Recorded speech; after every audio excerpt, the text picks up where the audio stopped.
escala en París, Aida Palau.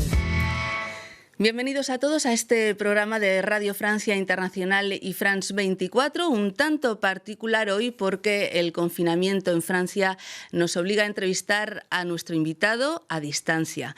Hoy hace escala en París el escritor Miguel Bonfoy para presentarnos su última novela, Héritage, Herencia en español.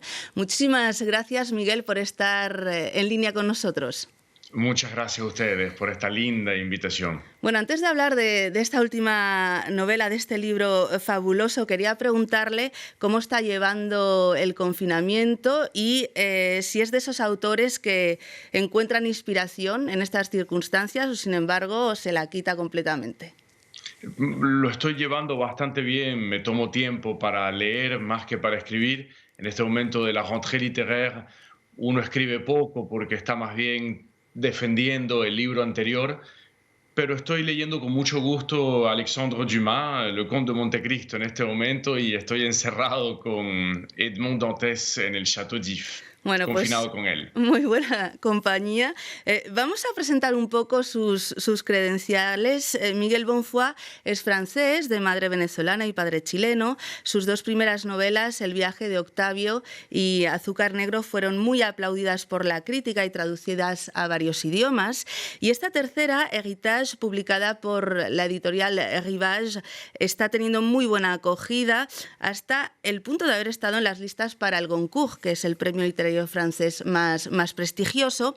Héritage es la historia de una saga familiar francesa en Chile, los Lansonnier, que inicia en 1873, un viticultor del Jura, en el este de Francia, que decide dejar esas tierras porque su viña se echa a perder, ¿no? con la plaga de filoxera, y su objetivo es instalarse en California, pero el azar o el destino hará que desembarque en Chile, donde se sucederán 4 generaciones, hasta que Hilario Da, su padre, el padre de Miguel, vuelve a Francia. ¿Por qué quiso contar esta historia familiar? ¿Cuándo le nace esa necesidad de contarla? Pienso que tenía ganas de hablar y rendirle homenaje a mi padre, a la historia terrible, la negra mitología que pudo vivir en la tortura en Villa Grimaldi durante la dictadura.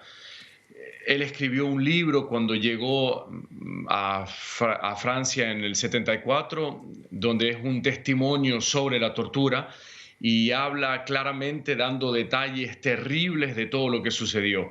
El libro se llama Relato en el Frente Chileno, fue publicado en Barcelona, y cuando yo lo leí hace unos años, porque no me había atrevido a leerlo antes, pensé que era importante poder vestir ese libro de toda una historia familiar. Entonces fui pensando en imaginarme la generación anterior, después la generación de antes, y me di cuenta en verdad que tenía un siglo perfecto, ya que él había llegado en el 73 a Francia, pero su tatarabuelo se había ido de Francia en 1873, huyendo justamente esta crisis de filoxera en las parras francesas, como se dice en Chile.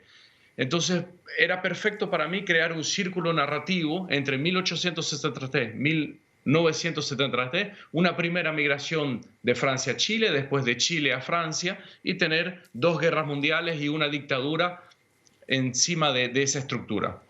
Efectivamente, es la historia también de idas y venidas, como cuentas, entre Chile y Francia. Y habla usted de la dictadura chilena, del golpe de Estado, de ese homenaje que le quería hacer también a su padre, pero tal vez sea un homenaje también a esos chilenos, a esos latinoamericanos que, viviendo en Latinoamérica, se fueron a luchar en la Primera y Segunda Guerra Mundial a un país, Francia, a defender un país que ni siquiera conocían, y esa historia tal vez sea bastante desconocida, ¿no?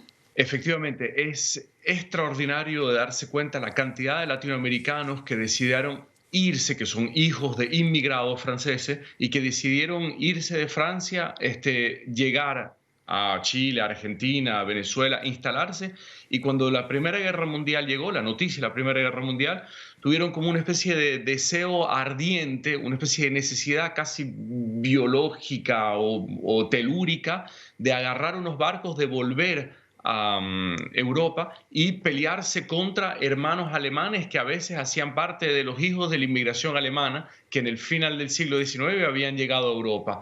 Entonces, esa especie de absurdidad patriótica, la de poder cruzar un océano entero para ir a pelearse y defender una bandera que uno no conoce, de ir a defender una tierra que casi no conoce, un idioma del que habla poco. Entonces, inmediatamente me pareció que ese absurdo podía dar un poco de relato, podía dar un terreno para crear una situación narrativa compleja.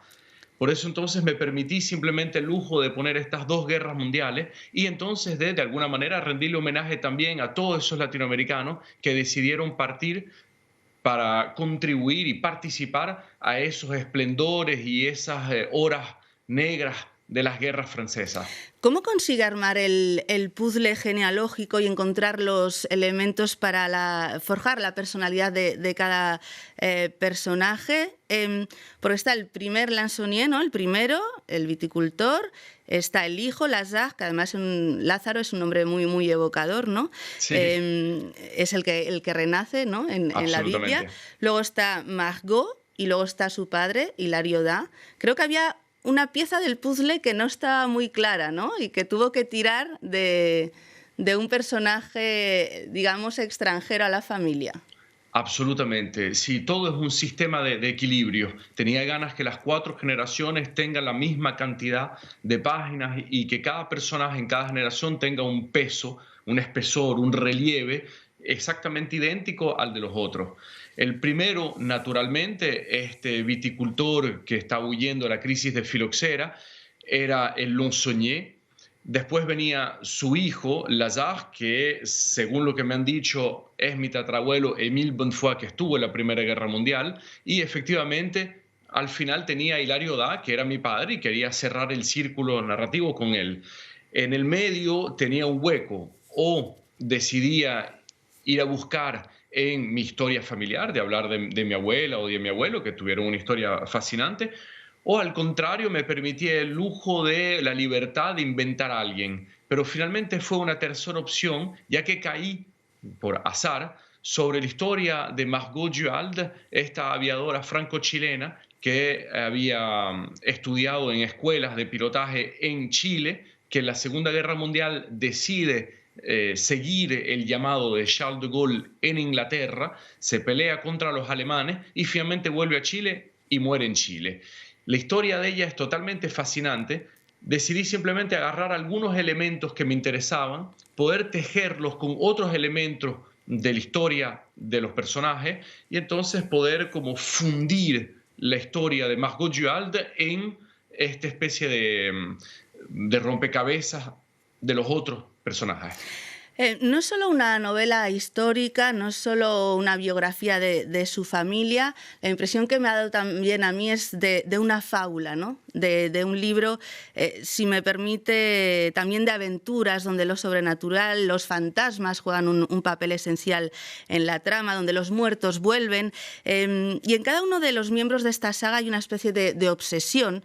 Para unos es la viña, para otros la música, para otros la aviación, para otros los pájaros. Con los pájaros, además, hay como una especie de alegoría, ¿no? de algo muy metafórico. Miguel, usted escribe en francés, pero yo diría que es una literatura bastante latinoamericana, ¿no?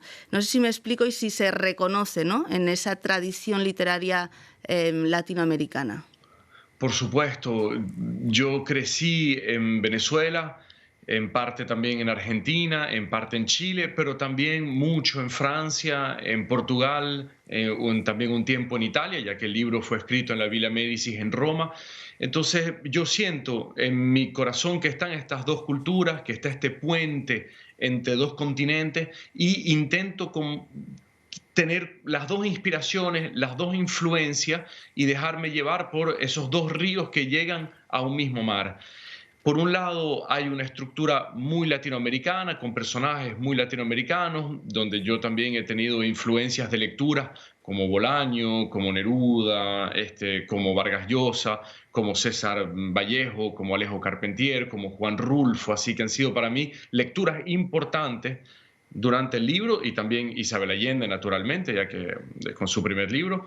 Y en Francia yo estuve leyendo mucho Joseph Kessel, Mermoz, Aragon, Romain Gary, Émile Cioran, que fueron mis lecturas, y Michel Tournier, durante la escritura. Intenté de manera, no sé si buena o mala, simplemente poder hacer un cruce, una especie de mestizaje literario, a ver si podía encontrar un punto de encuentro entre los dos, de tener de un lado el rigor francés y del otro la fantasía latinoamericana.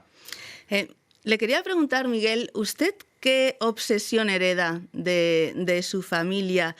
¿Cuáles son sus obsesiones? ¿Cuáles son los fantasmas que le acechan de esa saga? Linda pregunta.